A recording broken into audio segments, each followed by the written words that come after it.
మాంసం కూరని తిప్పుకొని కొంచెం కూరని ఇందులో కలుపుకుందాం.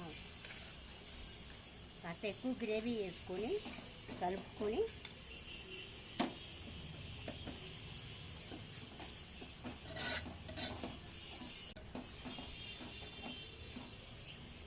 మోహన రుచి చూసి చెప్పు ఎలా ఉందో.